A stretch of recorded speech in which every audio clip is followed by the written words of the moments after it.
कि आचार्य उमा स्वामी महाराज ने तत्वार सूत्र में सम्यक दर्शन के प्राप्ति के लिए तत्व श्रद्धान की चर्चा की, जिसमें 7 तत्व की चर्चा की।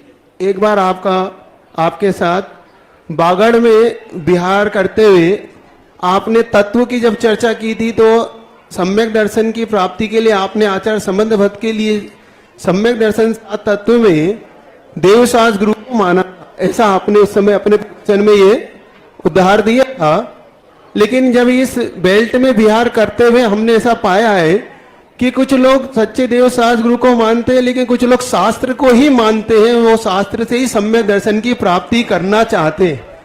तो मेरा एक जिज्ञासा ये है, क्या देवशास्त्र गुरु तीनों से ही सम्यक दर्शन होगा अथवा सिर्फ सच्चे शास्त्र को मानने से ही सम्यक दर्शन हो सकता है? क्या देवशास्त्र गुरु की देव और गुरु की आवश्यकता नहीं है?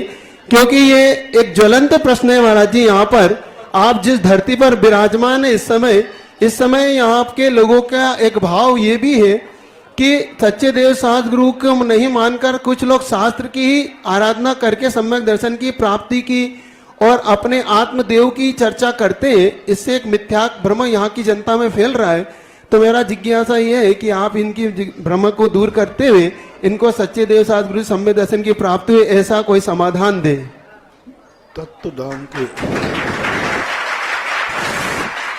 तत्व नाम की कोई वस्तु नहीं है।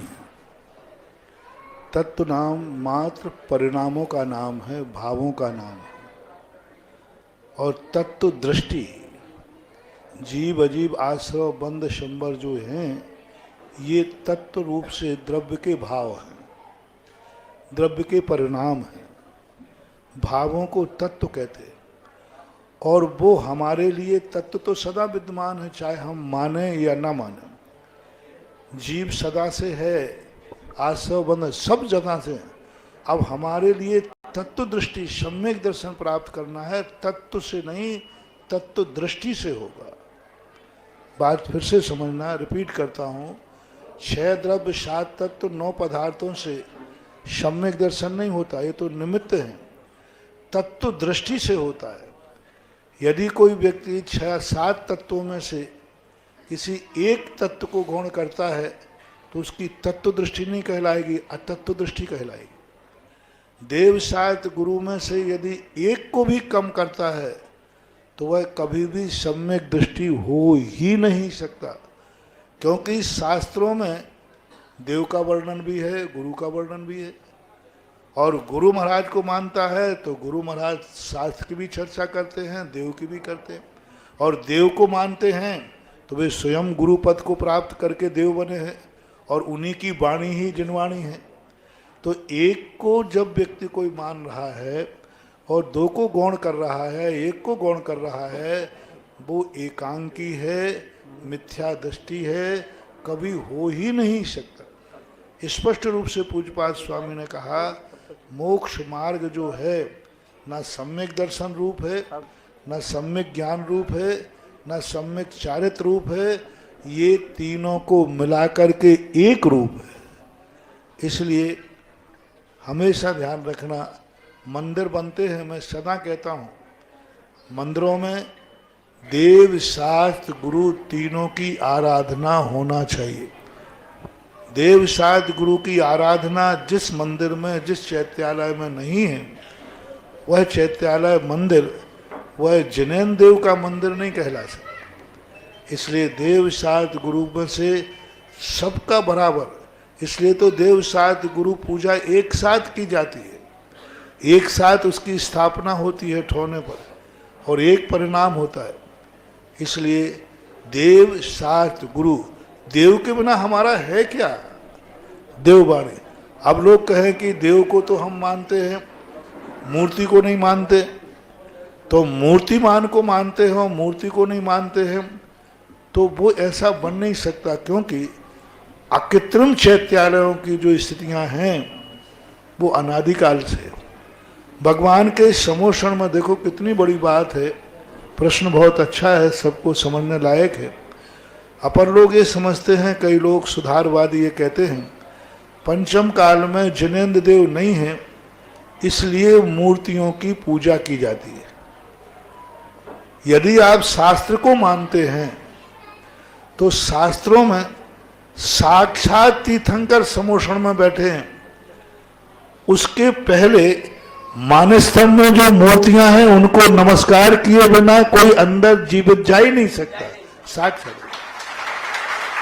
मैंने भी कई बार विचार किया, अरे यहां तो ठीक है, मन समझा लिया कि भगवान नहीं है तो मूर्ति को नमस्कार करते हैं, लेकिन वहां समोषण में थोड़े से अंदर जाते ही साक्षात तीर्थंकर बैठे।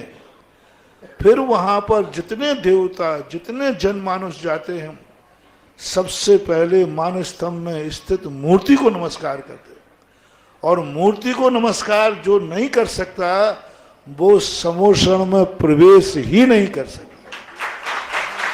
ये चौथे काल की बात, विदेह क्षेत्र की बात। महावीर स्वामी के समय सबसे पहले मूर्ति की वंदना कराई, और इसमें सर्व आचार्य एक मत हैं, किसी आचार्य का मतभेद नहीं। मानस्तंभ के बिना समोषण की रचना किसी भी आचार्य ने नहीं की। जब चौथे काल में साक्षात तीर्थंकर के रहते हुए मूर्ति की पूजा होती थी तो अपने लिए तो आज मूर्ति ही साक्षात भगवान है।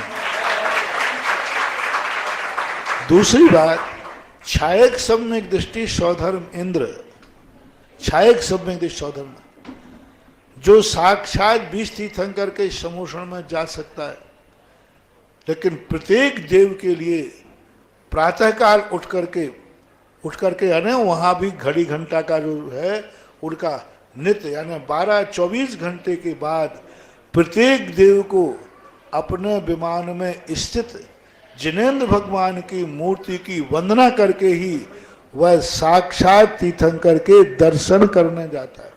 नियोग है, नियम है। नित्य शार नित्यकालम अंशमी, वे देवता तो अवधि ज्ञानी है, छायक समय दृष्टि है, सौधर्मेंद्र, वो क्यों मूर्ति को नमस्कार करते? वो तो 1 मिनट में विक्रिया करें और विदेह क्षेत्र में जाकर विद्वान तीर्थंकर का दर्शन करें। क्यों जाते हैं वो नंदीश्वर द्वीप? वो तो अपने साक्षात तीर्थंकर के दर्शन करके आवे। अष्टान का पर्व में नंदीश्वर द्वीप जाकर के उन जड़ मूर्तियां, जिसे आप जड़ कहते हैं, वह अचेतन मूर्तियों को बड़े भक्ति भाव से पूजन करते हैं। इस प्रकार इन प्रमाणों को जान करके अपनी श्रद्धा वर्तमान में जिनेंद्र देव की मूर्ति के प्रति बढ़ाना चाहिए। जो जिनेंद्र भगवान की मूर्ति को नमस्कार नहीं करता, नहीं मानता, ना आज ना कल ना भावी पर्याय में कभी वो मोक्ष तो छोड़ो, वो मोक्ष मार्गी भी नहीं हो सकता। क्योंकि जो देवता अपने विमान में स्थित मूर्ति की वंदना नहीं करता वो देव हो ही नहीं सकता। प्रतिदिन नित्य करना है। और अभी मानस्तंभ की मैंने कहा, मानस्तंभ की मूर्ति की वंदना किए बिना वो साक्षात जीवंत भगवान को भी नहीं दर्शन कर सकता। इस प्रकार से आगम सम्मत, क्योंकि इस पंचम काल में हमें आगम ही चक्षु है, और आगम चक्षु जितना प्राचीन आचार्यों ने लिखा है वह प्रमाण मानना। कुचित कदाचित आपके किसी उपकारी पिताजी, दादाजी, XYZ कोई भी उपकारी कोई उपदेश दे देवे तो आप उसे अपना उपकारी मान करके उसकी अंधश्रद्धा न करें। आगम से तोलें, आगम में देखें क्या हमारे पूर्वजों के द्वारा हमारा उपकार करने वाले व्यक्ति की बात क्या आगम से मेल खाती है? आगम से मेल खाती हो तो सदा हमें स्थित होती है। बीच बीच में बहुत सारे लोग होते रहते हैं, उनकी धारणाओं को आगम की धारणा न मान करके आगम से चलें, शास्त्रों से चलें। देव, शास्त्र, गुरु तीनों आज विद्वान हैं, भगवान मूर्ति के रूप में हैं। तो कई लोग कहते हैं हम भगवान को तो मानते हैं, मूर्ति को नहीं मानते। तो मूर्ति की भी स्थापना, जो मूर्ति को नहीं मानता वो भगवान को भी नहीं मानता, ऐसा मानना चाहिए। क्योंकि मैंने कहा जो मानस्तंभ की मूर्ति को नहीं मानता वो साक्षात तीर्थंकर के भी दर्शन नहीं करता, ऐसा मानना चाहिए। आगम सम्मत यही बात है जो मैंने कही है।